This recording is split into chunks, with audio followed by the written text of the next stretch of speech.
podcast. It's the only northern suburbs of Melbourne podcast that has one listener in both Sydney and the USA. And it's the only northern suburbs of Melbourne-based podcast that is a complete shit show. With me, as always, is my co-host and CEO and the man who has the cutest pair of Ugg boots in the world, Kieran. How you doing? Thank you very much. And I've got an Ugg boot update. Yes. In fact, I think this is the first Ugg boot update. Well, one. One Ugg boot. I've got to get a new pair of Ugg boots. There you go. So he will also have the newest, cutest pair of Ugg boots. We'll then an update for when you do actually get a pair. I think that's what we'll have to do. Well, they've now moved into the I've got a hole in my Ugg boot phase. Right. So I think they've still got another good 5 years. I've never owned a pair of Ugg boots. Oh, you should. They're good. No, but I get the old, the moccasin. I get the moccasins. Nah. See, I'm a woggy moccasin man. I used to have moccasins. Oh. And not until I got the Ugg boot. Yeah. And your life just changes with the Ugg boot. But it's a bit like, now that they've moved into the hole stage, it's a bit like, your underwear. Oh, right. Where you got lots of holes. Like, don't throw those underwear out. They're prime, you know what I mean? Prime... well, they've been worn in just enough that know exactly your comfort all the way around. That's it. I once had a pillow, right? Right. And I loved this pillow. This was a great pillow. And what was its name? I don't know. It was a waifu pillow? You know what those are? A what? A waifu pillow. What's a waifu? They're like those pillows that have like a woman on them and people... Oh, right. No, I was like 12. So, Okay. Yeah, I had this great pillow. I must have had it since I was like 6 or 5 or something like that. Anyway, one day, I get home from school and my pillow's gone. And I was like, what? What's happened to my pillow? And my mum goes, oh, I washed your pillow, but it fell apart.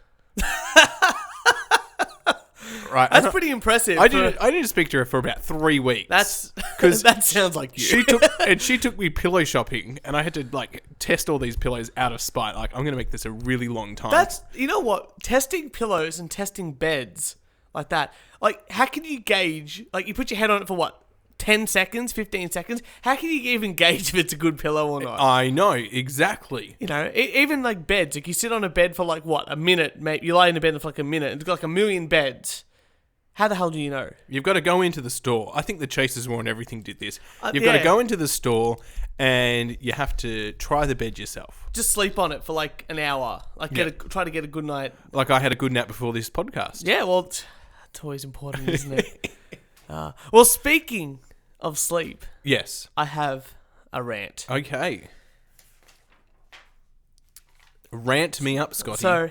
Oh, actually, no, hang on. Let's make that, and I think it's an alliteration. I don't know, your mum's an English teacher. Rant me up, Rodney. I was going to say that we are in a different studio today. We're in my studio, which is a little bit warmer than Kieran's studio, and we have actual lights. Not only that, I don't know, you can see literally, this is a chandelier that we have here. That is a beautiful chandelier. But it also, it's one of those dimmers. You can actually dim it. Oh, no. This is a fancy studio. This is a fancy studio here. And we might have just people coming in and joining the show. Yeah, I don't know what's going on yet. I'll have to have a look. We've got a whole bunch of random people here, which are all my family members. So, nonetheless, let me get to my rant. And they're Italian, so if we hear background noise, yeah, it's just my family yelling at me. It's fine. But, let me do my rant, because this is something that's been bugging me for a little bit, and time to get it out. Mm-hmm. So think about this, Kieran. You have a really big night on a Saturday night, and then Sunday feeling a bit groggy. Yes. We went out on Saturday night. We had a pretty fun night. We did a bit of drinking, a bit of bad dancing. We met some fans of the podcast. We did. I did meet a fan of the podcast. You did. On the dance floor. That's right. With my very bad dancing. I feel like I was at the stage of doing father dancing. I don't see anything wrong with that. But yes, you were dad dancing. I feel like I was definitely dad dancing. Yeah. And it was great. No, look, I had a lot of fun. I think we were at a good level of alcohol-filled fun. I was really sober that night. Yeah? Yeah. No, I was feeling it. I was actually really... I was in a good buzz, good level of... Yeah. See, and I think my mistake there was I didn't have any pre-drinks. See, I did. By the time you came over and I saw you guys, I already was a drink and a half deep in, 2 drinks in, so I was ready to go. Nonetheless, so you have a big night. Next day, Sunday, it's sort of a bit of a write-off because you're just going to relax, going to have some crap food to eat. And then you get into work on Monday and you go, oh, you're chatting to your co-workers like, oh, how was your weekend? Yeah, busy. It's like, and then you go, oh, didn't get much, and then someone will go, oh, I didn't get much sleep last night. You know these people? Like, You mean like I didn't get much sleep Sunday night with work being on the Monday? Yeah, that's right. And you're just like, oh yeah, I mean, everyone sleeps pretty bad. And then they go, no. This is what my rant is about. It's not about the people who say, I didn't sleep well or didn't get enough sleep. That's fine. I hate the fact that it becomes a competition. Okay. You know what I mean? Like, look, you know what? If you had a bad night's sleep or couldn't get to sleep, I understand. Like, yeah, look, I didn't sleep very well. And that's a good thing to tell a coworker, I think. Because sometimes, if they're a bit angry, a bit grumpy, or they're not feeling... Sometimes, I generally get a good night's sleep, right? Yeah. But every now and then, you get a bad one. Yeah. Yeah. And it's good to tell you, if I can see my coworkers not working to capacity or, not acting the way that they are, and they go... You work for the government. If they're doing any work, they're working well beyond capacity. That's true. But you know what I mean? Like, if someone's feeling a bit off and they say, oh, I haven't had enough sleep, you just go, okay, I can understand that. But they get to the stage... I'm sure in the government there's a package. Yeah. I didn't get enough sleep. Yeah. Go home for the rest of the day, you'll be paid. That's right. It's a good package. You should get on it. But I hate it when they go, oh, I only got 4 hours sleep last night. And then someone else will come in. Like, they hear it all the way from the other side of the office. They come running in with their coffee and gone. So you've got Shaniqua coming in from the other side of the office, yes. I only got 3.5 hours sleep. You're like, fuck. It's not a competition. This is just, some people need like 10 hours sleep to work, which I feel is like my girlfriend. Mm-hmm. And I feel like there's people who need like 4 hours of sleep to work, which is, I'm pretty good like that. I can sleep for 4 hours and still work pretty well. But it's just like, it's always this competition of who slept the least. It's not even like a badge of honor. It's just like this stupid competition. And that's what I hate more than anything else. It should almost be the other way around. Yeah. Hey guys, I got too much sleep. Yeah, that's... and I'm going to be really grumpy today. Yeah. I understand that. Like, if I oversleep, like, you have a nap. Like, we were talking just before the show that we both had a nap before we recorded. Because we're adults. I have had this, like, I've had man flu, right? Right. Let's not beat around the bush. It's man flu. I'm sure on-call nurse Alice can diagnose this as man flu.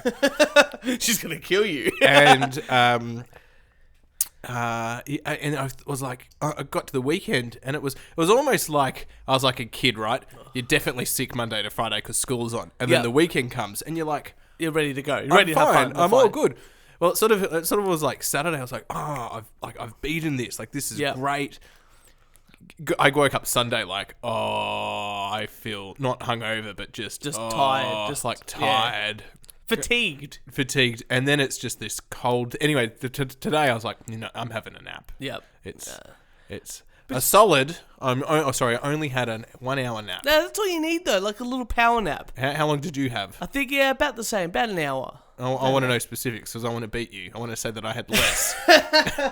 Well, then I had 14 hours, mate, and you beat me with the one. But you know what? I compare these kind of people that are competitive with this sort of thing. I think these kind of people that are competitive with having the least amount of sleep are the same kind of people that are competitive with other stupid activities. Mm-hmm. And I've written a few down, and you let me know. Okay, I think these are the same kind of people that compare them, who compete of how bad they can cook. You know what I mean? Like, they go, I can't even boil water. I don't even know how to ground salt. It's like, yeah, but, cooking's not an overly hard task. Well, yeah. I've seen you cook some mean meagering. Thank you very much. So I know that anyone can cook. Now, this isn't just meagering.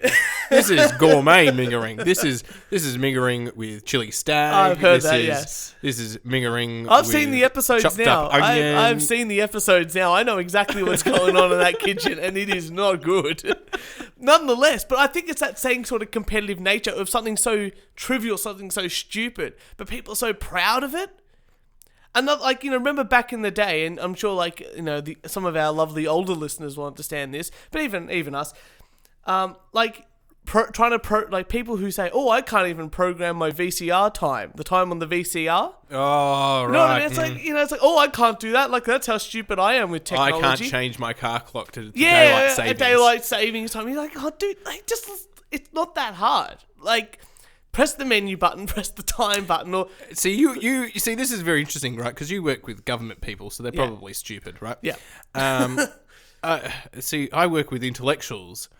So, and I'm probably the stupidest out of all of them. At a university. willing to meet. So their common concerns is a little bit more like this. Oh, what did you get up over the weekend? Oh, I couldn't crack the theoretical code of something, blah, blah, blah theory, right? Oh, and then they'll come in at 2:00 in the afternoon. Oh, I've only had 14 hours sleep.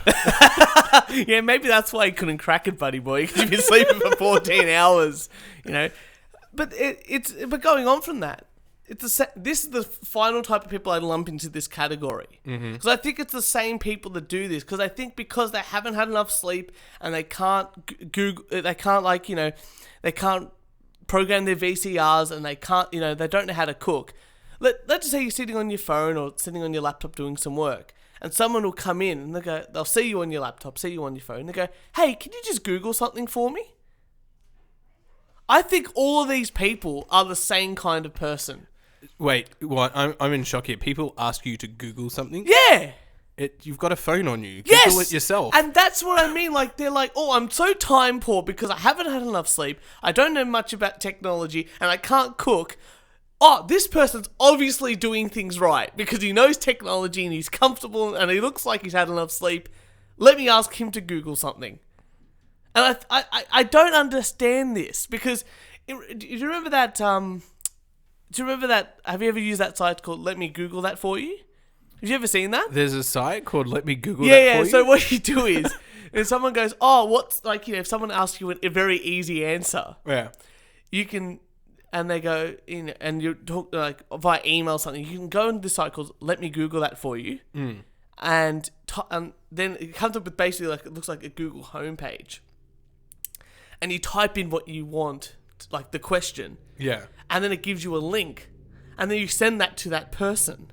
Right. Okay. And what it does is they click on the link. Yeah.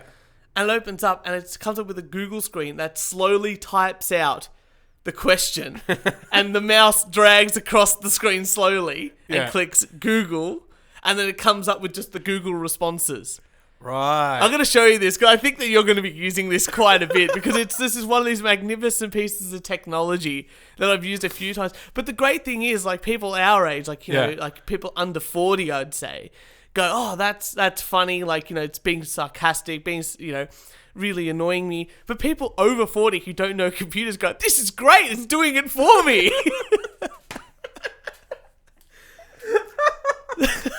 Yeah, I could see that. I could definitely see that. But that's the thing. But it all goes back to the fact that these people are competitive about how little sleep they've actually had. And I think it's something so stupid to be like competitive about. And it really frustrates me, especially on a Monday morning. Like, I don't want to hear that. I don't care. If you haven't had enough sleep, just sleep in another couple of hours and come to work later. I mean, it's not rocket science.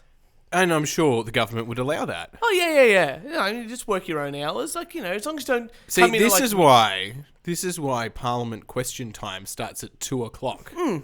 Right? Oh, you have your siesta after you have a quick bite to eat. Yeah. And you get into the question time.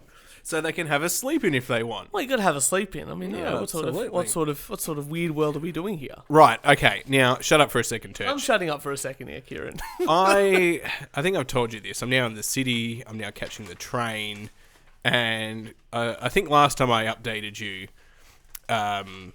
there was the perfume incident. The girl who smelled too much of perfume.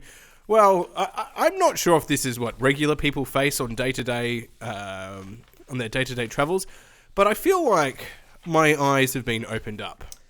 You're experiencing the real world, is what we say in the normal people sector. I'm out of my bubble, my safe bubble of a car. Where I would literally drive to the university, park underneath the building, catch the lift up, sit at my desk. I could even order books from the library and they would be delivered to me. So I didn't even have to leave. That's amazing. I'd go down to level 1. There's a restaurant, cafeteria This thing. is what the taxpayer right? is actually paying for, people. Right, do Kieran you know what I mean? did not have to leave any sort of air-conditioned vehicle. And then, you know, like 6 months would come by and then I'd do some teaching and I'd walk across campus and go, shit, when did that building get built, right? Yeah. That was my life for 4 years. And now, Okay. something has changed, has it? Well, now I'm located in the city, so it's better to catch the train. Of course. And I told you that early on. You're like, oh, let me just drive in and go, you fucking idiot. Like, because you're fortune in parking. right, so, and I was shocked. Right, I'm on the train. Yeah. I'm on my way, so it's about 10 a.m, maybe 10:30. Yeah. And I deliberately do that. I start my morning checking emails and stuff at home because I refuse to get peak hour train travel. That's right? fair. Yeah. I don't need to refuse to. That's one of those things why I start early, because I'm like, I miss a lot of that train coming in, and I miss most of it coming out as well. Yeah, so I refuse. Anyway, I sort of do the bit of the later, like 10:30 to like 7:30. You know what I mean? So, you know, a person was speaking really loudly on their phone. Rude. Yep. Continue. Like obnoxiously loud. Right? And I've caught the train for about now 3 weeks. Oh my goodness, Jesus. You are really struggling over there, aren't you? I am. And I was like, I'm pretty sure this social etiquette is shut up on the train. Yes. Right, don't speak on the train. Correct. Just look at your phone. Correct. Look out the window. Yes. Don't make eye contact. Right. Just, you know, let's do this in silence and get there. Yeah. Right? No one wants to hear. And I'm sorry to offend you, but it was one of those, you know, I think she was Italian. Yeah, but sounds about right. like 18. Yep. Yep. So talk. Okay, I'll tell you. Did she have lots of makeup on? Oh, yeah. Did she have lots of piercings? Not quite. Oh, did she was she very dark skinned? Yeah. Okay, I'm going to tell you everyone here Yeah. a bit of the thing, and I'm going to offend a lot of some people, which is going to be great. So, those types of Italians are Sicilian. Okay. You're not Sicilian, right? No. So I'm from the mainland. I'm from the southern Italy, which is best Italy. Yeah. That's where... That's the nice Italians. That's right. So southern Italy... So let me break up Italy really quickly. Southern Italian is where your sauces come from, like your red tomato sauce. Yep. Up north is more creamy. Mm-hmm. And Sicily is where Jersey Shore come from. Right, okay. Right. So if you see someone that's over the top, especially the women, they dress up way too much. They put on too much makeup, too much jewelry, too much... They speak. They're the ones that have that really like Maserati. Oh my god, the Maserati. That's it. That's the voice. That's the voice. Yep. Yeah, I don't do that. I try to stay professional, but those are most likely from the region of Sicily, which is like, you know, if you look at Italy, it's the boot. They're the soccer ball looking part of Italy. Got it. So that's a real thing. And I remember once we were meeting up with some of Jess's friends, and one of her friends was. Brought this girl along, and she was very dark featured, lots of makeup, lots of jewelry, this and that, and she talked a bit buzzery. Anyway, later on in the night, we had a couple of drinks, and I go, hey, you know, are you Sicilian? And she's like, oh my god, how did you know? Yeah, I'm Sicilian, I'm so proud, la la. And Jess afterwards comes up to me and goes, how the hell did you know she's Sicilian? I go, well, it's the dark features, it's the makeup, it's the Maserati accent, purely Sicilian. And now you'll look at all these other like people that are Italian or this and that look a bit like that, and you'll go and you can ask them now, hey, is your family from Sicily? And I reckon good 70-80% will say yes. Wow, there you go. Yeah, so there you go, people. Anyway, so I was just like, I actually just I was too I just changed carriages. I was like, fuck this. I'm moving carriages to a nice, peaceful, quiet carriage. But yes, I'm struggling on the train. Okay. So the trick with the train is just to get a good pair of headphones. Yeah. And listen to the We Only Do One Take podcast, which is available now on SoundCloud and iTunes. We're going to need to pump these out 5 days a week now. This is why I want to get them out on time, Kieran, because our loyal fans probably listen to these in the car or on the train or however they get to commute to work. I will provide a service update. Yes. At the end of the podcast. All right, that sounds good to me. It sounds good to me. Now, Kieran, have you got an article for us? I've got some crackers. Excellent. Some crackers today. They're coming, I'm sure. Do you want me to start it off? No. Then? I've got it here. That's good. You work for the government, right? I do. So you'll understand this. Yep. And I'm really interested to hear your insight in this. Okay. So jogger accidentally crosses into the US from Canada and is detained for 2 weeks. Wow. So the coast of White Rock, British Columbia, in Western Canada, looks to be an ideal place for a run. With its sweeping views of the Semamahu Bay to the west and scores of waterfront homes and seafood restaurants to the east. That's what 19-year-old Caladella Roman thought when she went jogging along the area's smooth beaches in a southbound direction, very important to notice that, notably, on May 21. Mm-hmm. Roman, who lives in France, had been visiting her mother in nearby North Delta, British Columbia. During her run, she was admiring the scenery when she unwittingly crossed the border from Canada into the United States. Roman told CBC News she hadn't seen any signs indicating she was about to cross into the United States. Now, I saw this documentary. Yeah. So you got the wall basically on the Mexico side, but on the Canadian side, it's just these little like white markers, these things, and you could literally just walk, be in the bushland, Canada, USA, Canada, be in the bushland and walk through it, right, without even realizing. Anyway, so she was going on this run and she hadn't seen any signs, and then 2 United States Custom and Border Protection officers approached her shortly after she accidentally left Canada. An officer stopped me and started telling me I'd crossed the border illegally. I told him that I had not done it on purpose and that I didn't understand what was happening. But she's French, right? Yeah, she's French. A map provided by CNN indicates that Roman would have crossed the border near Peach Arc. A white marble monument was erected there. So a white marble monument erected in 1921. So it probably looks like a rock. Probably, at this point. Yep. So Roman, who was not carrying any identification because she's on a run, right, or proof of citizenship, and she would have needed like a passport because she's from France. Yeah, that's right. Anyway, so the officers, and she's thinking, she'll be let off with a warning. The officers had to detain her. Now, this is where it gets really interesting. She was processed, but she was taken to the Northwest Detention Center in Tacoma, Washington, about 140 miles south of the border point where she had been arrested. So they took her even further into America. Yeah. To process her. Then they had to ask Canada to return her, right, and get approval from Canada. I thought a 2-week turnaround was bloody amazing. And they dropped her off at the point that she entered America. Wow. So if we put a price tag on the activities that have just occurred, this could have been done for nothing. Yeah, and now it's probably added. So what's that? 150 miles, give or take. Give or take. That's like, and then driving it back, that's 300 miles. That's about 450 kilometers, 500 kilometers. Tank of petrol. Yeah. It's what about depending on the car, about 70 to 80 Australian dollars, give or take now. Plus the 2 officers. Up and back, plus the time, plus some meal allowance. Yeah, and the security as well.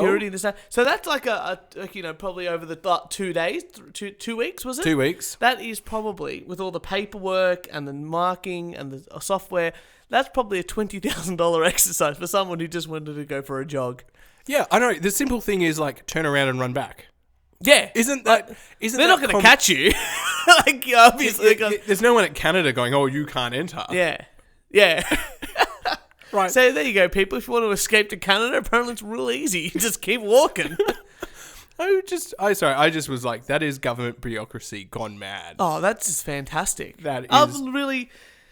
I'm so proud it's not just our government. Like sometimes I'm just like, I wonder if other governments around the world are just as useless and bureaucratic as ours. And it is. It's like every time you read about something in the US or the UK or France or Germany, it's just as archaic. It's just as slow. It's just as bureaucratic. Right now, there's a projects going on with all these ambulance here in Victoria. Yeah. All these ambulance stations within the next 3 years they're going to be demolished and rebuilt. Like it's a 3 to 10 year plan, right? Yeah, but there's a number that have been marked for 3 years.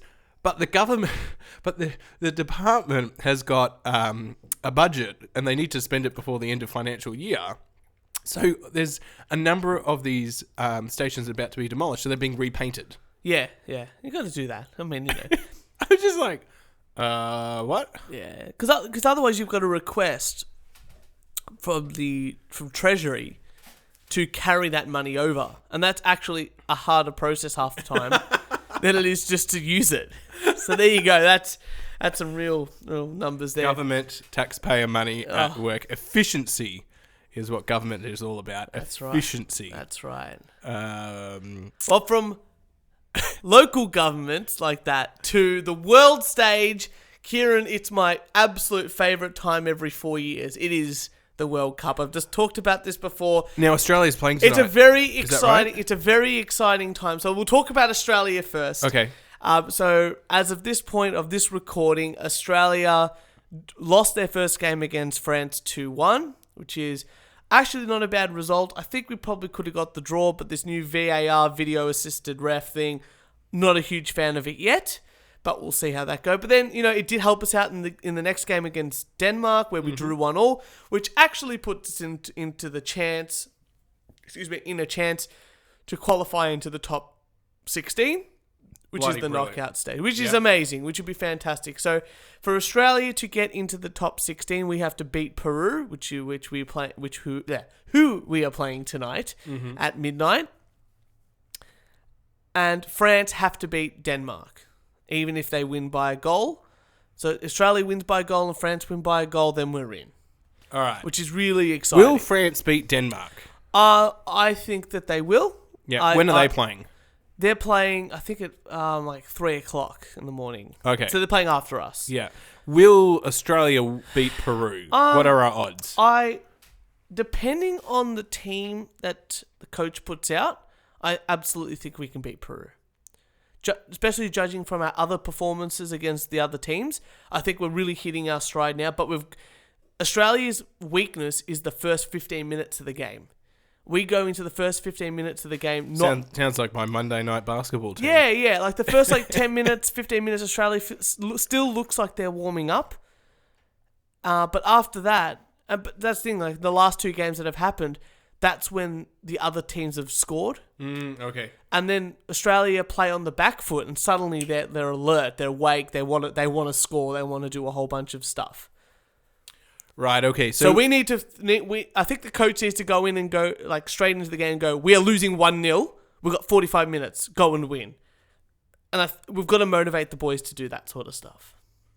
Well, if I was Prime Minister of Australia, I would be there right now watching them. Me too. We discussed this. But you know what? Some exciting news. Australia, we're in Kochi, something like that. One of the that's where our home base is. The Australians that have gone over there have been, especially against the first game against France, one of the most expensive players on earth who did not deserve to be one of the most expensive players of earth. Paul Pogba plays for France, ex-Juventus player, which is my team, now plays for Manchester United, said that playing against Australia in Russia felt like it was an Australian home game because of how many people from Australia actually went to the game and were supporting, and they were chanting. That's how, he felt like it was an Australian home game. Wow. But that's the thing, so many people from Australia have gone over there that in the city that they're staying in the Australia camp, they've drank all the beer. Good on them. All of it. Well they've had to order in more beer for the Australians because they've drank so much. That's brilliant. That's a real thing that's actually happened to the Australian team. But there's been lots of other really fun news in the World Cup. Iceland, who is one of my favourite underdog stories of all time. So their country is made up of 334,000 people, which is, we've got... And not the coldest place on Earth either. No, it's Greenland. No, there's another place in Serbia. There you go. But sorry, that was a fun fact. No, it's good fun fact. But Iceland have a team of, not all of them are actually professional players. Well, for 330,000 people, right? I think I could be a soccer player there. Yeah. So apparently, 10, 15 years ago... Maybe I'll move to Iceland and join their Olympic team. I don't know in what. You can join the basketball team. Why not? If you're right at that. I'm sure I could join the soccer team at the moment. But no, probably not, actually. They've been really good. Is bowling an Olympic sport? Lawn bowls, isn't it? Maybe. No, lawn bowls is a Commonwealth sport. Ah, my mistake. Well, anyway, so Iceland played Argentina, who were one of the favourites to win the World Cup, and they got one of the greatest players of all time, Leo Messi, in there, and they drew. Now, bloody brilliant. Leo Messi had a penalty, and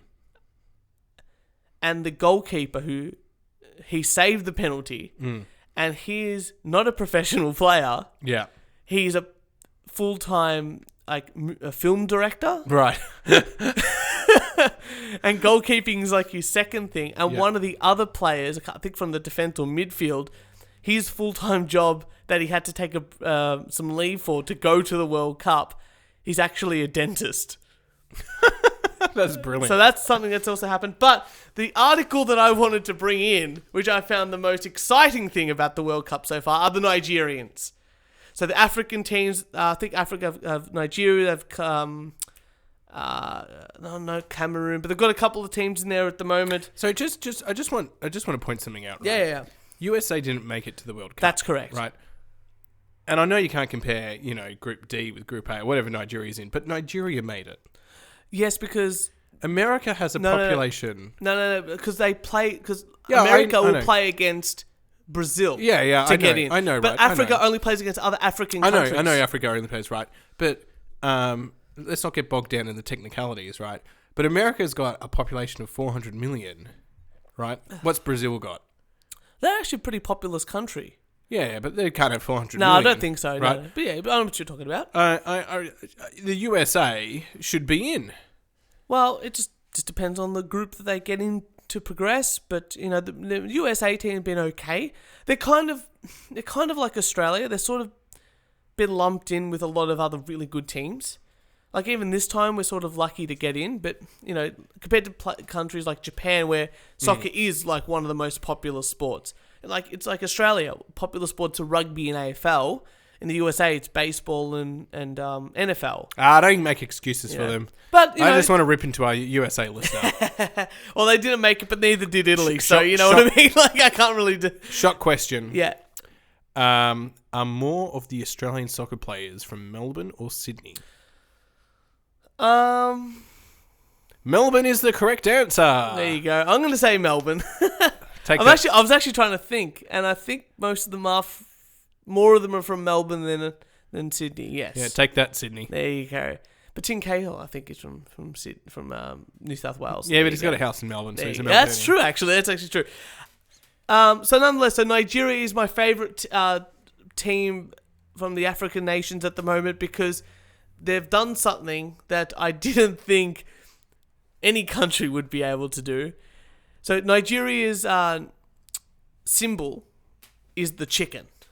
Yeah. Australia has like the kangaroo and the emu and stuff like that. France has like the cock. Mm-hmm. England have the lion, stuff like that. But Nigeria have the chicken, and they're very, very proud of their chicken. They're very, very proud of their chicken. In fact, one of the ways that they support their teams... I know where this is going. One of the ways that they support their teams is they actually bring live chickens into their stadiums. Come on, Africa. Australia, pick up your game. Let's bring live kangaroos in. So, Kieran, I want you to describe to me this picture here of this Nigerian man who's about to enter a World Cup game in Russia. Well, there's a mob, not a mob, right? There's quite a few of them. They've got a banner. Yeah. All right. They're so proud. Very serious faces as well. Probably soccer hooligans. And the chicken... he's holding the chicken up in the air. I just want to point out the colours of Nigeria are green and gold and white. Yeah. Right? Yeah. Or green and white. Green and white. Sorry, yeah, green and white. The chicken has also been painted green. Green. And it's obviously a white... Happy. It does not look happy. It's a white chicken. How is he holding this chicken? He's got the feet. He's holding the feet. It cannot do anything. But it's upward. It's like standing up. But it's not flapping its wings. No. I think the paint's sticking it down. So anyway, so a lot of Nigerian fans have asked to take chickens in. The Russians have told them, look, you shouldn't be able to do it. Especially at some of the bigger venues, but in the smaller venues they might be able to, but we'll see how they go. But they've been really, really wanting to bring in live chickens. But they have been bringing them outside the stadium and holding them up just to support the team, as they say. Support the team. So the World Cup's been really just fun. use blow-up kangaroos. Yeah. Yeah. Which is, I think, a bit more humane. Good. Well, good on him. Oh. Right. I see. This is why I should probably print out my. This is notes. why you got to print out your notes. Damn technology. All right. Now, we are at war. With what? Spotify, Pornhub, SoundCloud. Right. Which one? Which war are we talking about here? Well, I read an article and I thought we need to step it up. We need to step. Hear me out, and then you're going to see what we're going to need to do. All right. You're going to get some ideas. So, what do you know about the feud between Saudi Arabia and Qatar? I'm assuming it's about oil, but I think are they different sects of Islam?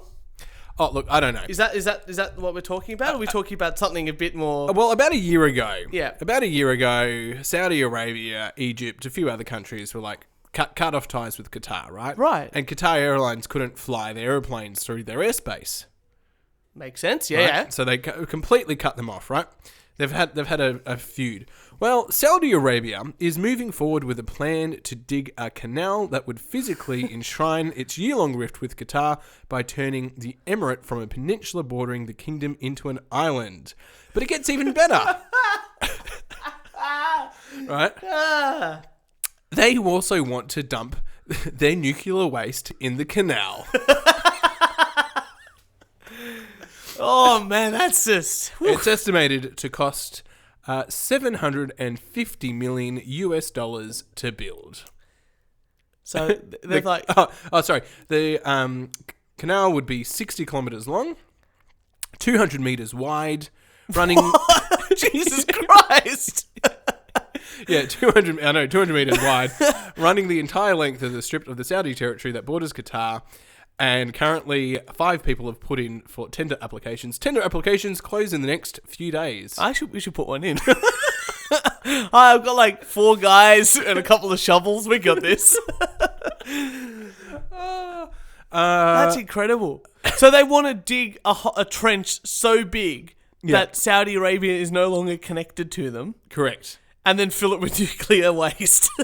Water and nuclear waste. That's great. Yeah. I think that is... You know what's great about Qatar? They're hosting the next World Cup. I know, right?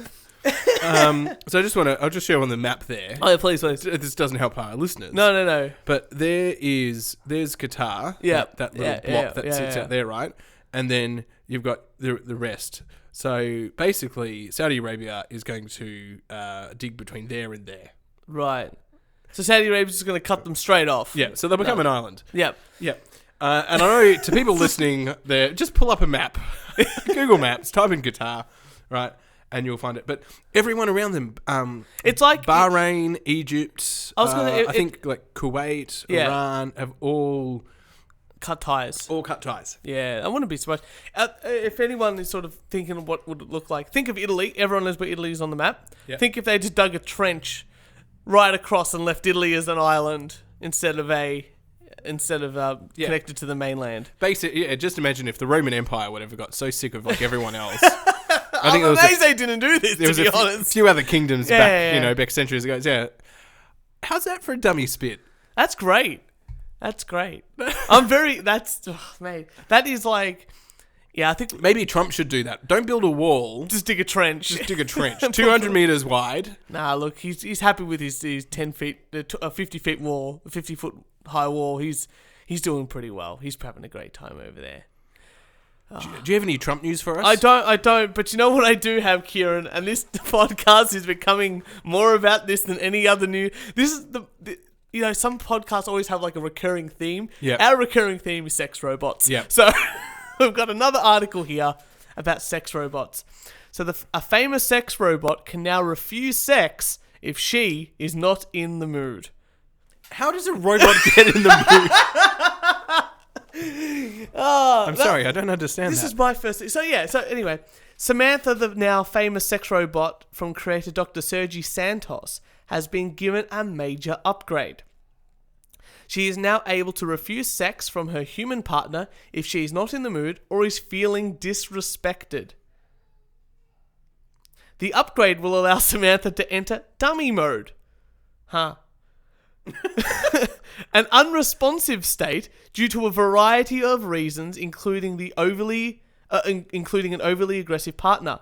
She can also enter this mode if she feels bored with her partner's actions. So basically just girlfriend mode. Samantha is meant to be a realistic partner. She has motorized hands, hips, and a motorized face which can whisper endearments to her partner if properly stimulated. In addition to her sex mode, she also has modes for, now get this, family, romantic, as well as setting for extra naughty level. Okay, only one of them. Okay, so the point is you've got a sex robot. Yes. Right. Which is there to have sex with. It's basically maybe get naughty with as well, right? I was going to say, it's just a huge sex toy. Yeah. That's all it is. Do you need it for the other things? I don't unless you want a full girlfriend experience. But then again, why would you buy a sex robot when you can just get a girlfriend to just... I'm not interested. Like, why would you have something like that? I'm sorry, artificial intelligence isn't good enough yet to have the girlfriend experience. No, it's pretty easy. Like, if it's saying here that she's not going to be interested if she's bored or have an overly aggressive partner, then then just turn herself off. Then that's like every girlfriend. I've got this right. I understand where they're coming from now. There must have been a few issues with the sex robot having sex, so they had to make some modifications. Yeah. Too hard. What we'll do, right? It's not a bug, it's a feature. How do we solve it? Yeah. How do we solve this? Oh, it's not a problem. It's now just not in the mood. Yeah, it's not in the mood. That's right. Yeah. But so brilliant marketing. Well done. So this new dummy mode might offer an opportunity for male users to learn a thing or two about consent and respecting one's partner. The robot. It's a robot. But there remains one glaring difference between Samantha and a real life woman. While she possesses the ability to shut down when she's feeling disrespected, she does not possess the ability to fight back, and there are no repercussions for partners who ignore her protest. So basically they're saying that what they need to add to these is Terminator mode as well. Yeah. And that way, if a guy does try to stick his dick in it when she's not feeling in the mood, she needs to be able to chop it off. Can we get a sex robot for the show? Well, you know what? Has this one. According to a new study, so there have been studies. That other study we read was wrong. Oh, okay. A study from Fork Tip. 71% of men and 50% of women would replace their partners with robot sexual surrogates. Dr. Santos himself, the guy who's created created the software for it to not want to have sex, claims that the use of Samantha has saved his own 16-year marriage, and he's provided an opportunity for him to satisfy his sexual urges even when his wife isn't in the mood. Except when Samantha's not in the mood as well.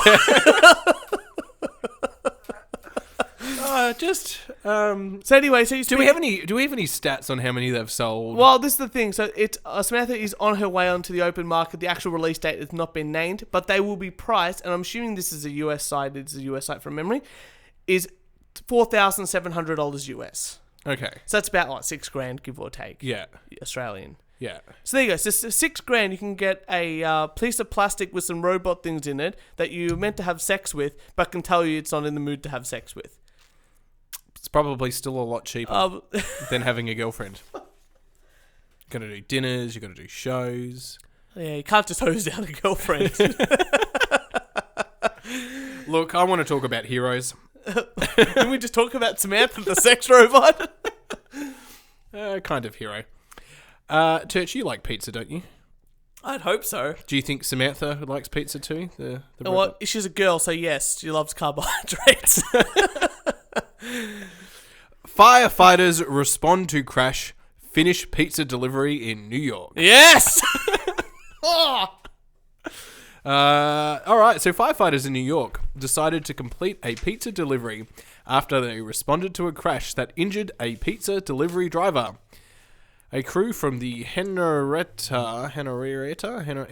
fire district just outside Rochester responded to the two-car crash Saturday afternoon. While the driver was being cared for by the ambulance, the firefighters decided to finish the job. The pizza, still intact, was delivered to the customers. Firefighters posted the photo of the delivery on Facebook, thanking the man for ordering out and not risking the chance of burning food or setting off the fire alarm. And I'm so glad government's money has been spent on that. Can you imagine, so that pizza would have been late. Yeah. Maybe it's an Uber Eats car, maybe, whatever it is. So they've stopped. They're looking on their app, and the app's just the car's just not moving. And suddenly, a bunch of fire people rock up with your pizza. Yeah. And go, hi, here's your pizza. You're like, what the fuck's going on? Well, the person's car where this was has burnt. And we're here to deliver the pizza. We saved the pizza. We saved the pizza. The people. We could have saved one thing. It was your pizza. That's right. And you get guilty for it. It's funny that you bring in an article about a fire thing because I've also got one. How's this one? And I thought of you. I found this. Yeah. And I thought of you. All right. Crew called out to own station. Response time exceptional. A Dundee fire crew responded to a smoke alarm sound at their own fire station this morning. Fire and Emergency New Zealand spokeswoman Lynn Crossan said a lookout point crew was called to the lookout point station just before 9:30, but stood down very quickly after they discovered the alarm was due to smoke coming from an oven. Something overcooked, maybe. Crews were on the scene within moments. Our response time was exceptional. I'm not kidding, right? I'm not kidding. As a volunteer firefighter here in Melbourne, that shit has actually happened.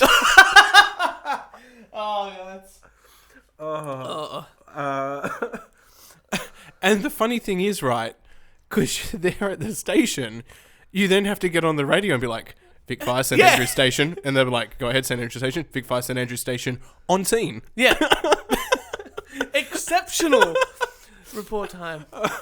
That is brilliant. Oh, Kieran, I've got another semi-rant that's also news related. Are you ready for this? Okay.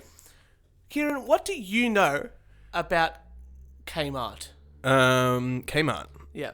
Well, they moved their checkout thing into the centre of the store. Which is stupid. I don't understand. Which I don't go to Kmart that often, but when I do, I habitually walk to the exit where the checkout should be, and then I'm like, fuck. I've got to walk back to the middle now. And I don't buy anything more, right? Yeah. That technique doesn't work on me. I'll try. But what do you know about Kmart hacks? Kmart hacks? Yeah. Not much. All right. So you've been on a bunch of news sites in Australia. And I don't know if it's the same for the USA, but definitely in Australia, Kmart's sort of become this big phenomenon over the last 2 years because they've really changed what they're selling, and they're actually beating Target now. Target, my mistake. They're actually beating Target now in sales and a whole bunch of stuff. They're owned by the same company, but they're beating them out within what they're selling because Kmart used to be cheap goods, and then Target was sort of a bit higher up, but now it's sort of blended, but Kmart's a lot cheaper. And one thing that's sort of happening now within this space is that you're seeing all these articles online about these things called Kmart hacks. And I brought a few in to show you because it's hard to describe them. But basically, there's a few news websites that are really, really do these a lot. And one of them is news.com.au. Now, I've talked about news.com.au quite a bit on this show about how I don't really like them. And I think that they're hack journalists, most of them. And they write a lot of shit articles. But this happens a lot of these websites. A lot of more... They're not quality media outlets like really the We Only Do One Take podcast. Exactly right. Yeah. They sort of put out these fluff Which has an on-time delivery of 99.9%. That's right. You've done the stats for that, I'm assuming. But, they sort of put out these sort of pieces. And a lot of these seem to be pretty stupid looking ones that you go, these are just advertisements. How does an advertisement become a news article? So let me just read a few of these little things for you. So this one here is called, this is the headline. Social media users go into meltdown over Kmart pie hack. And then the byline is, it's a $29 device that Kmart that put social media into meltdown, all because it can make Nutella donuts in under 10 minutes. And there's a full article. Not only is there a full article about it. I don't know about you, but I do like Nutella donuts. I do like Nutella donuts. Tell me more. Well, I do like Nutella donuts too, but basically they just, they just give all these pictures with a recipe that they can actually, people can make them. And they tell them, go down to, Kmart. They've just pulled comments straight off Facebook and stuff like that. Here's another one, right? Have a look at this one. Yeah. This one here. A woman shares a clever $6 hack to stop losing socks in the wash. An Australian woman shared her ingenious $6 hack for avoiding losing socks in the wash, and her idea is going viral. And look at that. So basically, she just buys this large delicates bag and hangs it. That's the article. That picture that you see down the bottom is the article. Oh, that's a real article that they've published. And there's one more here. Do you know what they're doing right? Kmart's paying news.com. Yeah. So this is the thing, right? So here's the last one here. Clothing hack, Kmart, secret Kmart trick costs just $12. And look at this. So this girl buys this top and just edits it by changing things around. And that's the whole article. And I'm like, how the hell are they actually doing this? Because you can't actually because this is technically an advertisement. Yeah. You can't actually pay for an advertisement without that to be a news article. That's one of those things you can't do. So Kmart sort of has to get around this in a way. So I did a bit of investigative research, and by that I mean, can we get some do? So I went out of my way because I thought, we had a bit more time to organise out this sort of episode. And I thought to myself, I'll do some bit of investigative research and see how this actually happens. Mm-hmm. And there's actually been a bit of work done, so I sort of stole a lot of ideas, and now I'm presenting it as my own. Fantastic. Well, welcome to Journalism 2018. So, just like all the articles, yeah. We don't even tell people where we get our articles from. Nonetheless. When we read the headlines, people can go search it out. So, if you type in Kmart hacks or Kmart mums into Google, you come up with a whole bunch of stuff. And a lot of it is a social media account. Now, I've talked recently about, we've got an Instagram account, we've got a Facebook account, and we try to... So, I'm on social media a little bit, quite a bit, especially during the evenings when I'm trying to make sure that we keep our listeners updated with stuff or post funny articles and stuff like that. With the best news entertainment. Do you know we've got competition. We have serious competition. Yeah. It's called, and I want to plug it because I actually quite like it. They don't do podcasts, so we're okay. Yeah. But it's called Morning Brew. Yeah. Right.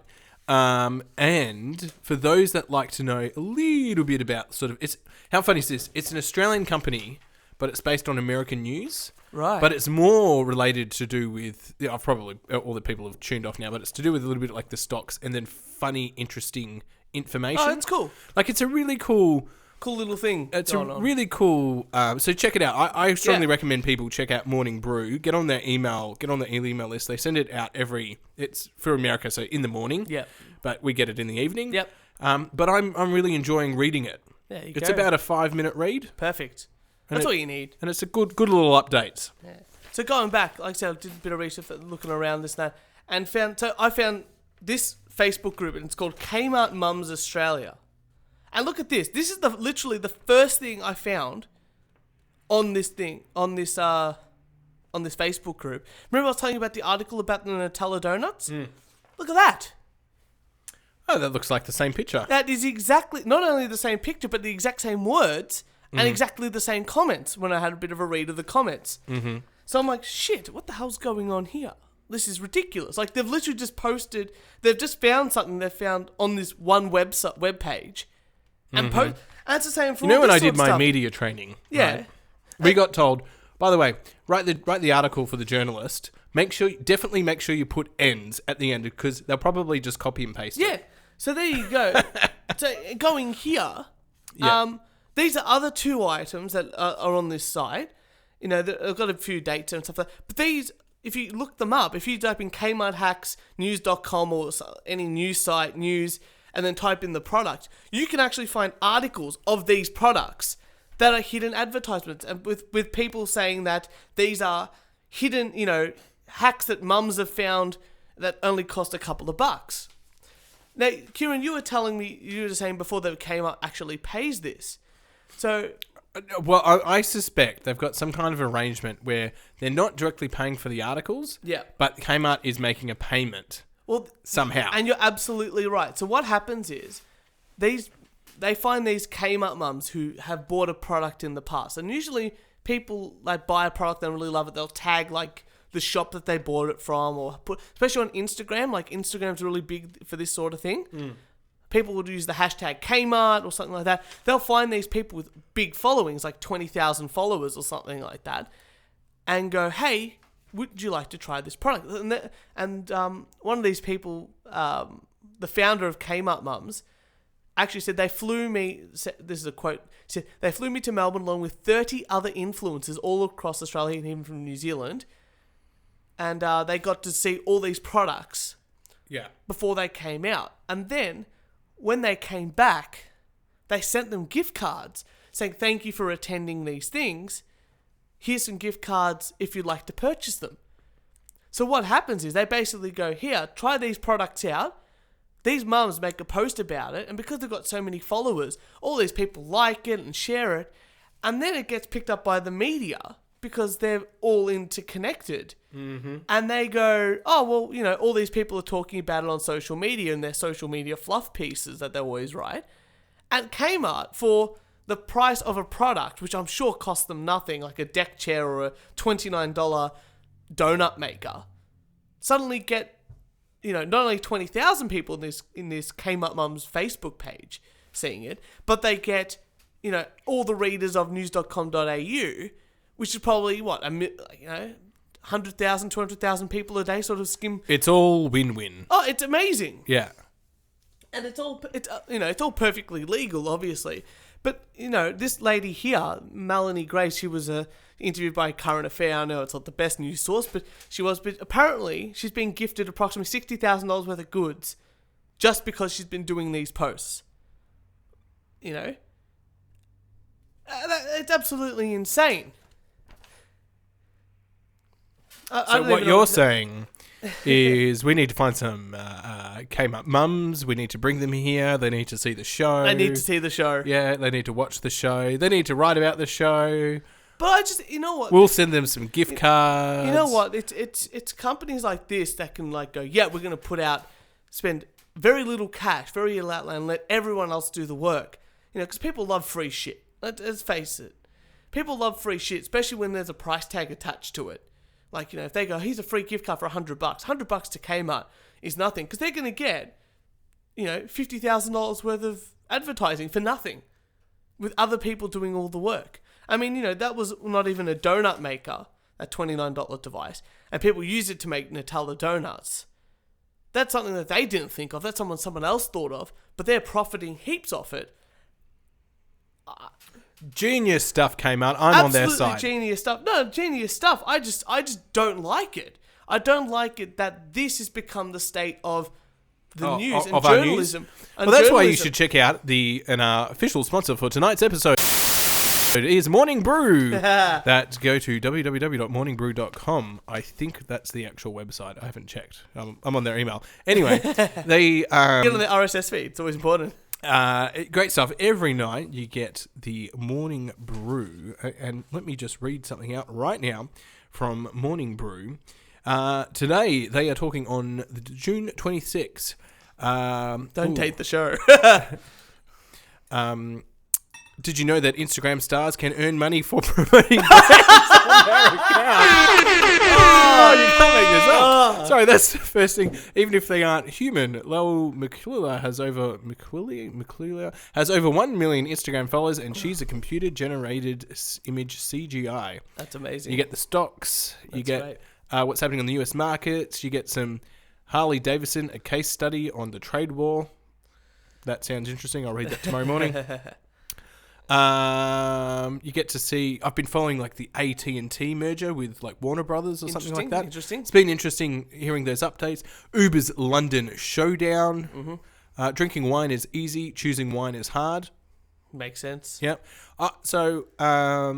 Get on it, people. Get on it. Sounds great. I'm great going to stuff. actually subscribe to that one, to be honest. So morning brew. I'm done. Strongly recommend people get on that. I'm in it. That's tonight's sponsor for the We Only Do One Take podcast, Morning Brew. Thank you. You got any more articles there, Kieran? I do have one more. All right, because this is going to be... We'll give people a longer episode because the last episode came out a bit later than what we'd hoped, so we'll give them a bit of a longer one. A few technical difficulties. Yeah. The interns have been fired. Life is back. All right, pick a number, 1 or 2. Oh, give us number 2. Number 2? All right. Permit Paddy. Women calls police on 8-year-old for selling water. Move over, barbecue Becky. There's another angry woman in town and she's not afraid to call the cops. People have been using the hashtag Permit Paddy after a video was shared showing a woman reporting a child to police in San Francisco for selling water outside her home. Disgusting. 8-year-old Jordan Austin was selling water without an official license. A video of the incident was shared on Instagram by Jordan's mum Erin and was also shared on Twitter by her cousin Raji Lee, both using the hashtag Permit Paddy hashtag. I saw this because there's memes about it now. Yeah. And it's just like, do people have that, like... You know what, if it was a legitimate business, like someone was selling booze or when someone's like 20 years old, this kid's 8, selling cups of water? Yeah. On the, what for 10 cents or something stupid like that? Something like that. Yeah, let her go. Good on her for being an entrepreneur. Yeah, I know. She's seen a need. Yep. She's gone, I can sort of fill that need, Yep. It's going to cost her nothing because, she's got no outlay or she's got no nothing like that. Everything she makes is profit, and she's probably sells a couple of cups of water a day. Even she makes 50 cents a day. She's learning more than school, I reckon, out there. Incredible. And that other person isn't forward thinking. By the way, I've got another article. Yeah. Drug spoon sculpture placed outside drug maker's headquarters. Just show you the picture there. Wow, that's a big, big spoon. That is a big spoon. An 800-pound, nearly 11-foot long steel sculpture goodness, that's bigger than what I thought. Of a Benton Bird drunk spoon placed in front of the Stamford, Connecticut headquarters of drug maker Purdue Pharma as part of an opioid crisis protest has been removed. Oh. Boo. It's just government bureaucracy involved in that now. Incredible. Well, I have 2 stories. I wanted to end this show on a high note, and I wanted to involve dogs and drunk people. Nothing can go wrong. Which one do you want first? 1 or 2? 1 or 2? Let's go drunk people. And then... they're both about dogs and drunk people. Okay. I went out of my way. So 1 or 2? I'll go 1. I'll go 1 first. All right. So... Drunk driver busted making sandwich for dog in an intersection. A man wanted on multiple warrants got unlucky when the DNR busted him trying to feed a sandwich to his dog. Luckily, in the middle of a Michigan intersection. According to the official DNR report, the incident occurred between June when Ben McAteer, a conversation officer in the District 5, was on patrol and was picked up a truck in the middle of the intersection. Then Mr. McTair questioned the driver as to why he was sitting in the middle of the intersection. He stated he was making a sandwich for himself and his dog Lucky. The operator was placed under arrest for operating a motor vehicle while intoxicated. Lucky finished his sandwich and was placed into the care of nearby family, according to the report. Do you know Sir, why are you stopped? Just my dog was raw. You want a sandwich? Do you know what? Good on him. Flowers bloom and they don't care about anyone else. And that man just cared about his dog getting a sandwich. Dog Lucky, what a guy. And so going on that, DUI suspect claimed his dog was the one driving erratically. A man arrested for drunk driving told police that his dog was at the wheel when the officer spotted the vehicle weaving across lanes on a Florida road. The courtroom show, the court record show. A state trooper last month pulled over a 2005 Nissan after spotting the auto being driven erratically on the interstate.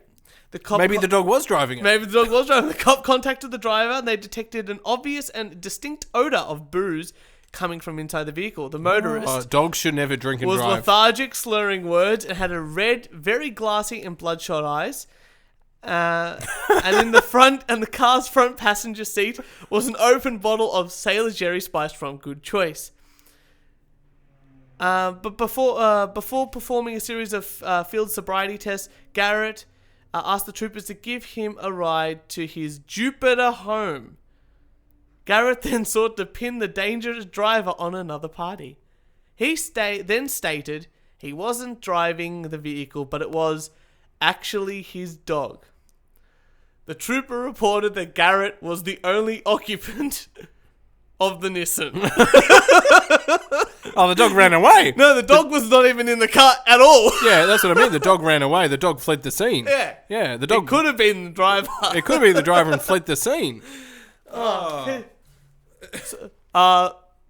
dog was driving, so you're the only one. My dog ate my homework. Oh, yeah, you sandwich, at least in the previous article there. Right. By the way, listeners, I've met Turch's dog, Shaniqua.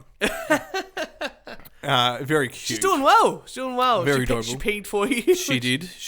She saw me and peed, and that was beautiful. This gentleman comes into my house and drops his stuff off. The dog pees on him. And I say, I'll take a seat, have a scotch. And my dad was roasting chestnuts because it's chestnut season. Yeah. And he experienced his first chestnut. Which is very exciting for... I just thought that was, part of a carol song. No, yeah, yep. It's fully real. We're already in the Christmas spirit here. Being an accountant. And the tiramisu, beautiful. Oh. Can you get any more Italian? Like, you rock up to this house and chestnuts, alcohol, and a tiramisu just in a space of 2 minutes. That's fantastic. It was grab a seat. I was like, oh, this is heaven. I should have invited you over for dinner as well. It would have been just as spectacular. Beautiful. Far out. But well, Kieran, thank you, Turch. Kieran, that's another fantastic episode. Can you believe this is episode number 30. Number 30. Can you believe it? That is bloody brilliant. It's been over half a year. We've done this more than half a year. Have we done it for over 6 months now? Well, it have to be 26 would be half. Oh shit! Yeah, it would be. So I'm just doing a bit of maths. It's late in the evening, late people. In the evening. I only had an hour's nap. Oh, I only had an hour and a half. Yeah, but I had an hour. Yes, we've been doing this for 30 episodes now. Look, I know I haven't got any rants listener rants for us today, but look, please do send them in. Send them into the We Only Do One Take podcast. If you'd like to congratulate us on 30 episodes, hey, please do that. And you know what? If you want to put on a funny voice and pretend to be, an actor or a celebrity or Turch or Kieran. Whatever you want to do, make it funny, make it fun. It's, it only has to be 30 seconds or, Kieran wants 3 minutes, but you don't have to go that long. I was joking when I said 3 minutes, and we had the people calling like, I'm sorry, it's not 3 minutes. I was like, oh shit. People actually listen to you sometimes, Kieran. So look, make sure you follow us on SoundCloud. How many listens now, by the way? On iTunes, on Instagram and Facebook.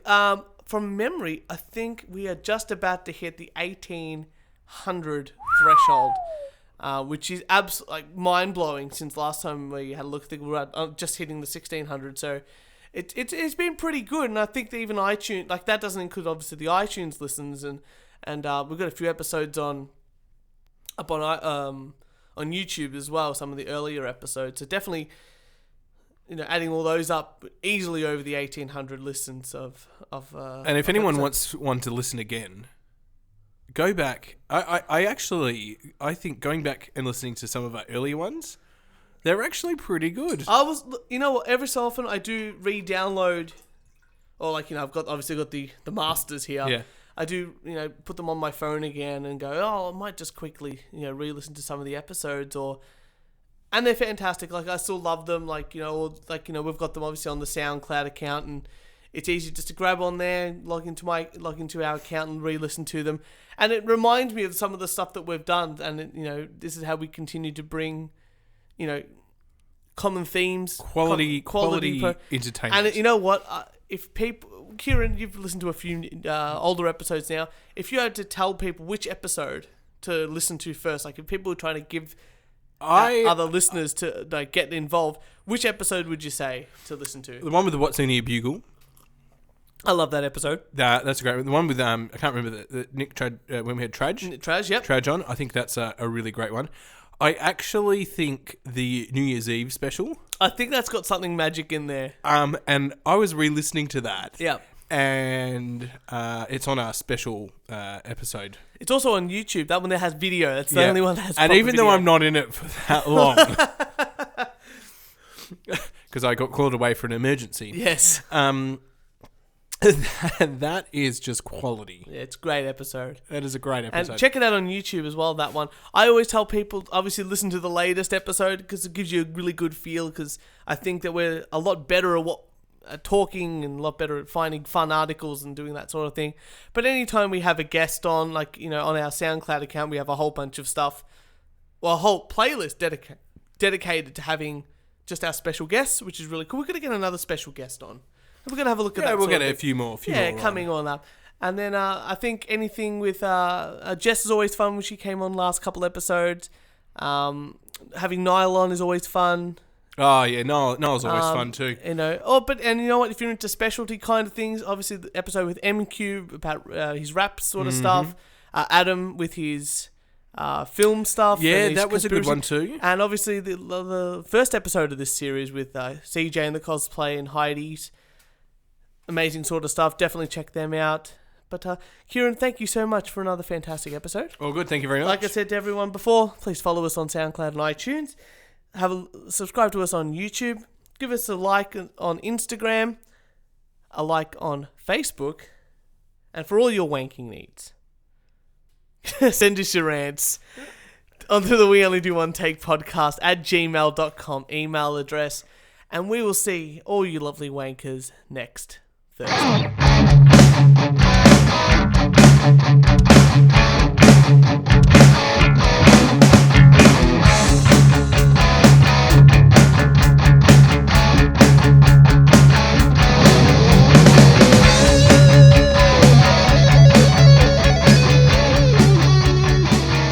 I just want to say, right? Yeah. I was showing you before the show, but I don't want to tell the listeners. Yeah. I put up an article on our Instagram page. Uh-huh. Oh, the donkey one. The donkey one. And the headline was basically like, Indian family protest of people gang rape donkey gang raping their donkey or something like that. And, I put it up and I thought it was a funny headline, and it is, and I posted and stuff. And then like an hour later, we get a new follower on Facebook. Oh, really? That's great. A new follow on Instagram, sorry. It's always great. And always have a look, and see if they're cool enough and we'll try to like them back and stuff like that. And I usually do. And this one here was owners of donkeys. Mm-hmm. And I thought, this is pretty weird. Like, let's have a look at what these guys are doing. And literally, it's like 500 posts of donkey-loving merchandise with fantastic... Like, I don't know whether people really are liking this ironically or not, but I'm telling you now, they are some of the funniest things I've ever seen in my life. I'm just trying to pull up a shirt. Have a look at this shirt here. Oh, have a look. This is a mug. And on the mug, there's a slogan. You can purchase this from their shop. It says, "I never dreamed I'd end up marrying a super sexy donkey lady, but here I am living the dream." That's a real mug. Like, look at that. That's a real mug. I think I know what I'm getting you for Christmas. Oh, I know. And look at this one. I said to Jess, do you want one of these shirts?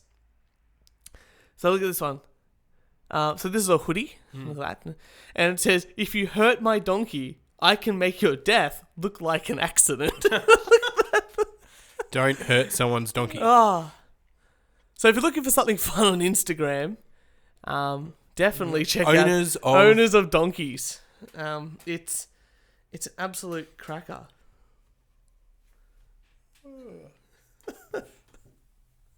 God, you're brilliant. Who decides to make something like that? We should get him on the show. Someone with passion. We should get them on the show. We should. Even if they live in America, we'll Skype them. Yeah, we'll Skype them. Yeah, we'll Skype them. Him or her. Or it. Or the donkey. Or the donkey.